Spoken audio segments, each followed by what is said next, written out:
94-bob. Babu taqlidil budni. Qurbonliklarni bo'yniga narsa osish. Ya'ni avvalgi zamonda Makkaga qurbonliklar yetalab borilingan. Endi hozirgi zamonda bunga ehtiyoj yo'q, alhamdulillah. Hozir hamma qo'ylar o'sha yerda o'zi, echkilar, tuyalar. Avval yo'ldan yetalab borilingan Makkaga. O'sha yerda karvonga qaroqchilar, boshqalar hujum qilsa ham, agar Ka'baga ketayotganligini bilishsa, mushriklar ham teginmagan hayvonlarga. O'sha narsani alomati bo'lsin, Ka'baga ketayotganligini deb bo'yniga narsa osib qo'yishgan uni. Bizda mol qo'ylarni bo'yniga ilm-sirim qilib latta osish bir nimalar mana shundan qolib ketgan, lekin bizda uni shirk qilishadi. Ko'z tegmasin deb qilyapman, boshqa degan gaplar bilan. Aslida esa u narsa bu nima qurbonlikda unaqa niyatda qilinmaydi. Ko'z tegmasin degan narsada, balki o'sha e'lon bu. Bu qurbonlik, teginmanglar bunga degan. Bo'yniga narsa osib qo'yiladi. Nima osilinadi deganda, masalan, na'l osib qo'yishgan bo'yniga avvalgi zamonlarda, tuyalar, mollarda. Na'l degani oyoq kiyim. O'sha hajga ketilayotgan alomat bo'lgan u. Yoki muhr bosib qo'yilgan, qizdirilib bir joyga. Mana hozir o'tamiz buni. 3094-hadis. Oysha radhiyallohu anhodan, zavjin Nabiy sallallohu alayhi vasallam qolat aytadilar. Rasululloh sallallohu alayhi vasallam Madinadan qurbonlik jo'natadilar. Men o'z qo'lim bilan bo'yin bog'larini to'qib berardim qurbonliklarni. Ya'ni bo'yniga osiladigan iplarini oshonamiz tugib berar ekanlar-da. So'ngra Rasululloh sallallohu alayhi vasallam ihromga kirgan kishi chetlanadigan narsalarda birontasidan chetlanmas edilar. Mana bu dalilki, birinchidan yuqoridagi masalaga qurbonlik jo'natilinsa Makkaga bo'yniga narsa osib jo'natilinish, ikkinchidan agar bir odam qurbonlik jo'natsa, u ihromga kirib qolgan bo'lmaydi, o'zi bormasa masalan. U ihromdagi kishiga harom narsalar unga harom bo'lib qolmaydi ekan. Halol bo'laveradi unga. Chunki ihromga kirgan yo'q. Chunki qurbonlik jo'natyapti ya'ni. 3095-hadis. Oysha radhiyallohu anhodan, zavji Nabiy sallallohu alayhi vasallam: Men payg'ambarimiz sallallohu alayhi vasallamning qurbonliklarini o'z qo'li bilan to'qib berardim. Qurbonliklariga osardilar. So'ngra uni jo'natardilar, so'ngra o'zlari Madinada qolardilar. Ihromdagi kishi chetlanadigan biror narsadan chetlanmas edilar. Xo'p, nimaga o'z Makkaga qurbonlik jo'natiladi? Chunki o'sha yerda qilinishligida qurbonlikda savobi ko'proq. Shu haramdagi odamlar yeydi. Muborak joy. Shuning uchun o'sha yerga jo'natganlar. 95-bob. Babu taqlidil g'anam. Qo'ylarni bo'yniga narsa osish qurbonlikka ketayotganda. Endi bu ham o'sha Makkaga jo'natganda faqat. Siz hozir uyingizda o'tirib olsangiz bo'yniga bir narsa osing degani emas qurbonliklarni. 3096-hadis. Oysha radhiyallohu anha aytadilar: Rasululloh sallallohu alayhi vasallam bir marta baytga qo'y jo'natdilar va uni bo'yniga narsa osdilar. Ochiq dalil. 96-bob. Babu ish'aril budni. Tuyalarni ish'or qilish. Ya'ni qo'yni bo'yniga narsa osilsa, tuyalarni yanada alomat qilib ularni qon chiqarib qo'yiladi o'rkachidan. Uni ya'ni bunday tirnab qo'yiladi o'rkachini. Qon chiqib, junlari qon bo'lib turganda, shu qurbonlikka ketayotganligini alomati bo'ladi. Endi qo'yni bunday qilinmaydi, lekin sababi qo'y o'zi kichkina hayvon. Uni bir joydan qon chiqaraman desa, shu bilan qoni oqib o'zi o'lib ham qoladi. Yo'lda zaiflashib. Tuyalarni qilinadi faqat bunaqa. 3097-hadis. Ibn Abbos radhiyallohu anhudan. Payg'ambarimiz sollallohu alayhi vasallam qurbonlik tuyalarini ish'or qildilar, ya'ni shu qonni chiqarib qo'ydilar. O'ng o'rkachiga, ya'ni o'rkachini o'ng tomoniga tirnab qo'ydilar, undan qon chiqarib qo'ydilar. Buni Zulhulayfada qilgan ekanlar va ikkita oyoq kiyim ham osib qo'yganlar. Tuyani bo'yniga, u ham shu qurbonlikka ketayotganligini alomati qilib. Jumhur ulamolar endi mana shundan olib, shu narsa sunnat degan. Illa Abu Hanifa rahimahulloh makruh degan buni. Nimaga desa, hayvonga ozor bir deganlar. Qonini chiqarib qo'yish, tirnab. Yo'lda qancha qiynaladi u keyin. Endi ko'pchilik ulamolar Abu Hanifa rahimahulloh mana shunaqa gaplar uchun u kishiga qattiq gaplar gapiradilar. Rasululloh sollallohu alayhi vasallam shunday qilganlar, rahmlari kelmaganmi hayvonga? Abu Hanifa rahimahulloh rahmi keladi deydilar. Ko'pchilik ulamolar ana shundan Abu Hanifa rahimahullohni ma'lumot qilib tashlagan. Lekin bu narsaga javob berib Imom Tahoviy rahimahulloh aytganlarki, aslida Abu Hanifa rahimahulloh hech qachon Rasulullohdan da jonivorlarga rahmli emaslar albatta. Lekin Abu Hanifa rahimahullohning maqsadlari odamlar Rasululloh sollallohu alayhi vasallamdek qilmaydi degan. Haqiqatan bu gaplari to'g'ri. Ya'ni odamlarda bir qiliq bor, sallani olib kelsa, kallani olib keladi. Rasululloh sollallohu alayhi vasallam bunday bir tig'da uchi bilan tuyani urkachidan bir joyimda tirnab qo'yganlar. U jonivor sezmagan ham uni. Shu ozgina bir qoni oqib, qizil bo'lib turgan, shu ketayotganligini alomati bo'lgan. Endi hozirgi odamlarga agar shunaqa qil desang, bir yo'la u bir joyini kesib so'yib oladi, bir joyini uzib oladi hayvonni degan. Haqiqatda shunday-da, ayniqsa arablarda shunaqangi beparosatlik bor. Mana qurbonliklarda ko'rasiz, Allohu akbar deb shunday borib bittasi Misrda bo'lgan narsa ko'zimiz bilan ko'rganmiz. Shunday bir ho'kizni men ko'rmay qoldim, men sheriklarim aytib bergan bu narsani. Ho'kizni oyog'idan kesyapti deydi, tiriklay turgan joyda Allohu akbar deb deydi. Arablarda shunaqangi bir beparosatlik bor. Sallani ol desangiz, kallani oladi. Qurbonlikka qo'yilgan ho'kizni shunaqa qilyapti deydi. Ana shu narsalarni ko'rganligi uchun Abu Hanifa rahimahulloh aytganlar. Hayvonlarni qurbonlikka ketayotgan undaqangi bir joyini tirnab qo'yish yo'q degan. Makruh bu. O'sha hozirgi zamonlarda xususan, chunki odamlar tushunmaydi buni degan. Qanaqa qilish kerakligini. Endi modomiki maqsad uni o'sha qurbonlikka ketayotganligini bildirish ekan, bugungi kunda bu narsaga hayvondan qon chiqarmay turib amal qilsa ham bo'ladi. Hamda kraska sepib qo'ysa bo'ldi-ku. Nima farqi bor uni qondan? To'g'rimi? Maqsad shuni qurbonlikka ketayotganligini bildirilsa, kraska sepib qo'ysa shu bilan bilinadi. Endi bu narsalarga o'zi bugun ehtiyoj yo'q deyapmiz. Chunki qurbonliklarni hech kim bugun samolyotga ortib Makkaga jo'natmaydi. Hammasi o'sha yerda o'zi qurbonliklar.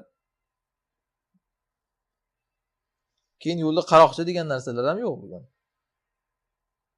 Ammo bir o'zi boshqa joyda qilinayotgan qurbonliklar bunga qiyoslanilmaydi. Ya'ni nima qilishga, tirnab qo'yishga qiyoslanilmaydi. U uyda qilinayotgan qurbonliklarda bu narsaga ehtiyoj yo'q. 3098-hadis. Oysha radhiyallohu anhodan. Payg'ambarimiz sollallohu alayhi vasallam qurbonliklarni bo'yniga narsa osdilar va ishor qildilar uni. Qon chiqarib qo'ydilar va uni jo'natdilar. Va keyin ihromdagi kishi chetlanadigan narsalardan chetlanmadilar. Buni o'tdagi yuqorida. 97-bob. Babu man jallalal badana. Tuyani ustiga yopinchiq yopgan kishi. Ya'ni qurbonlikka ketayotgan tuyalarni hashamatlik qilib ustlariga yopinchiq lattalar ortib yopib jo'natishgan. 3099-hadis Ali ibn Abu Talib radhiyallohu anhudan aytadilar, menga Rasululloh sollallohu alayhi vasallam buyurdilar, Rasulullohning tuyalarini men ishlarini qoyim qilishligimni va uning jilol va julutlarini taqsim qilishligimni. Ya'ni Ali radhiyallohu anhu Rasululloh sollallohu alayhi vasallamning qurbonliklarini so'yib, tuyalarini ustiga yopilingan jilol, ya'ni shu lattalari, yopinchiqlari tuyalardi. O'shalarni ham va ularning terilarini ham odamlarga taqsimlab berganlar. Xullas, siz Makkaga bitta tuya jo'natsangiz, ustiga uni lattalar yopib jo'natsangiz, o'sha lattalargacha qo'shib sadaqa qilish kerak. Hali aytgandek, arqonni qaytarib olib kelmaysiz borib. Hamma narsasi ketdimi ketdi. Biror narsasi qaytmasdi. Ustidagi lattasi bo'lsa, lattasigacha hammasini sadaqa qildi. Terilargacha hatto. Va qurbonliklar go'shidan jazzorga biror narsa bermasligimni buyurdilar. Va biz unga beramiz dedilar. Hali bitta o'q bilan ikkita quyonni urib bo'lmaydi. Ba'zilar shu jazzorni pulini ham shu go'shtdan berib yubor deydi-yu. Jazzorga berish uchun so'yilgan yo'q bu. Jazzor qassob yani. Kambag'allarga berish uchun so'yilindi. Qassobga alohida pul berish kerak. Mayli, pulingizdan qo'shimcha qassob bir o'zi kambag'alroq odam bo'lsa, qo'shimcha unga go'sht bersangiz ham zarar yo'q, lekin oylik tarzida unga ish haqqi tarzida go'sht berish mumkin emas qassobga. Terisini berish ham mumkin emas. Uni sadaqa qiling terisini ham.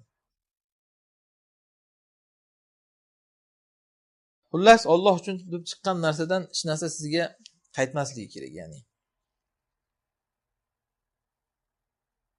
98-bob. Babul hadi minal inasi va zukur. Qurbonlik erkak va ayol hayvonlardan bo'laverishligi. Yani erkak hayvon, ayol hayvon farqi yo'q. 3100-hadis. Ibn Abbos radhiyallohu anhudan payg'ambarimiz sollallohu alayhi vasallam qurbonliklari ichida Abu Jahlning bitta jamalini qurbonlik qildilar, tuyasini. Uning halqasi kumushdan edi. O'tdik o'tgan darsda buni ham. Biz bobimizga tegishli joy bor. Erkak qurbonligidan so'yaptilar mana. Erkak hayvon. Jamal deb, chunki erkagiga aytilinadi. Keyingi hadis ham shu 3101-hadis. Iyos ibn Salama otalaridan payg'ambarimiz sollallohu alayhi vasallamning qurbonliklari ichida jamal bor edi, deyaptilar. Nima degani bu endi? Bizning bobga nima daxli bor? Rasulullohning qurbonliklari ichida jamal bor edi degani erkak tuya bor edi, deyapti. Bu degani chiqadiki, qolganlari nima edi? Ayol tuya edi degani. Chunki tuyalarini ichida erkagi bor edi degandan o'zimizdan ma'lumda, qolgani nima? 100 ta tuya so'ydilar. Qolgan ayol degani chiqadi. Ba'zilar erkak edi, ba'zilar ayol edi. Xullas mana erkak hayvon, ayol hayvon farqi yo'q. Endi tuya, mol, qo'y hammasi shunday. 99-bob. Babul hadiyi yusaqu min dunil miqot. Qurbonlikda miqotga yetmay turib yetalab borilishligi ham joizligi. Ya'ni masalan Madina ahli qayerdan miqot bo'laydi dedik? Zulhuleyfadan. Shu tashqaridan olib kelinishi ham joiz, ichkaridan olmay. Endi alhamdulillah bugungi kunda bu narsaga ehtiyoj yo'q. Hech kim samolyotga qo'y ortib bormaydi, hammasi o'sha yerda. Lekin biz davom etamiz, ehtiyoj yo'q deb biz bir narsani tashlab ketaverishimiz noto'g'ri. Agar shunday deb ulamolar tashlab ketaverganda hozirgi holatimizga hech narsa yetib kelmasdi. Shuning uchun ham o'qilinadi baribir. 3102-hadis. Ibn Umar radhiyallohu anhudan. Payg'ambarimiz sollallohu alayhi vasallam qurbonliklarini Qudayd shahridan sotib olgan ekanlar. Mana miqoti tashqarisidan, ya'ni. 100-bob. Babu rukubil budni. Qurbonlikka atalgan tuyani minish joizmi yo'qmi, ya'ni? Masalan, siz qurbonlikka olib ketyapsiz Makkaga tuyani. Yo'l-yo'lakay minib ketsangiz bo'ladimi shuni? Yoki minmaslik kerakmi? 3103-hadis. Abu Hurayra radhiyallohu anhudan. Payg'ambarimiz sollallohu alayhi vasallam bir odamni ko'rib qoldilar, tuyasini yetalab ketyapti sahroda. Yurgan, ya'ni piyoda yurib ketyapti, mingan yo'q. Shunda erkab ha minib ol dedilar. Men piyoda ketyapsan deganlar. Har odam aytdiki, innaha badana. Axir bu qurbonlikka atalgan tuya-ku degan. Ya'ni minish mumkin emas deb o'yladi-da. Rasululloh sollallohu alayhi vasallam erkab ha voy hak deb bechora minib dedilar. Ya'ni nima qilib qurbonlikka atalsa deganlar-da. Johiliyatda shunaqangi odat bo'lgan. Bir hayvonlar 7 yil, 8 yil xizmat qilsa, uni minishmagan. Sutini sog'ishmagan. Go'shini yeyishmagan. Qurbonlikka atalgan bo'lsa ham xuddi shunday, sutini sog'magan. Uni ustiga minmagan. O'shanaqangi urf-odatlarni yo'qotish uchun johilona urf-odatlarni Rasululloh sollallohu alayhi vasallam min deyaptilar. Haligi odam minmayman desa, minasan deganlar. Endi jumhur ulamolar shu hadisdan olib, demak, mutlaq joiz degan, qurbonlikka olib ketiladigan tuyalarga minishlikdi. Ammo ba'zi ulamolar bo'lsa, yo'q, bu asli minmagani yaxshi, chunki ozdirib yorasiz hayvonni borguncha minib, azob berib. Rasululloh sollallohu alayhi vasallamni min holingga voy bugur yoki bechora deganliklarini sababi u odamni zaifligini ko'rganlar demak. Agar siz ham zaif bo'lsangiz mining. Agar zaif bo'lmasangiz qurbonlikka olib ketayotgan tuyangizni minmang deyishgan. Yoki ikkinchi sababi Rasululloh unga min deganliklarini yuqorida aytganimizdek johilona urf-odat aqidalarni yo'qotish uchun min deganlar. Bugun unaqa aqidalar yo'q, shuning uchun hech kim minmagani yaxshi. Chunki hayvonni ozdirib yoradi rostdan. 3104-hadis. Anas ibn Malik radhiyallohu anhudan. Payg'ambarimiz sollallohu alayhi vasallam oldilaridan bir odam o'tdi. Tuya bilan. Unda Rasululloh sollallohu alayhi vasallam erkab ha min uni dedilar. U odam aytdiki, bu badana dedi. Qurbonlikka atalgan, ya'ni. Rasululloh sollallohu alayhi vasallam erkab ha mini o'rdilar. Shunda men ko'rdim uni Rasululloh sollallohu alayhi vasallam bilan mindi. Tuyani bo'ynida kavsham bor edi. Ya'ni haligi aytilganimizdek qurbonlikka aytilinganligini bildirish uchun bo'yniga kavush osib qo'yilgan. Shuni minib ketdilar. 1100-bob. Babun fil hadyi ida atib. Qurbonlikka olib ketilayotgan hayvon agar holsizlanib qolsa, kasallanib qolsa, ya'ni yo'lda nima qilish kerak? Uni so'yib ketish kerakmi yoki o'lishiga qarab o'tiraverish kerakmi? 3105-hadis. Zuaybil Xuzai aytadilar.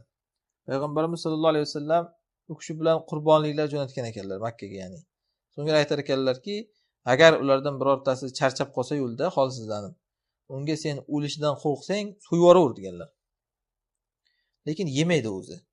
So'yasanda uni bo'ynidagi haligi kavushlarni qurbonlikkaligi alomat qilib osilgan-ku. Shuni qoniga bulaysanda deganlar. Keyin uni o'sha bo'yniga osib qo'yasan. Bo'yniga surib qo'yasan qonlarini deganlar. Nimaga? Bu o'sha alomat bo'ladi. Kimniki ekan bu, nima so'yilib yotibdi demaydi-da, kim bo'lsa kelib yo'l yo'lakay musofirlar yeb ketadi shundan. Ana shu alomati bo'ladi, ya'ni. Va o'zing undan hech narsa yema deganlar. Va seni ahling, rufuqolaringdan, hamrohlaringdan birontasi ham yemanglar. Nimaga? Ular yeyishi mumkin emas. Chunki bu aytdik, birinchidan qurbonlik. Xo'p, kimlar yeyishi mumkin? Qurbonlikdan inson o'zi yesa bo'ladi-ku deb.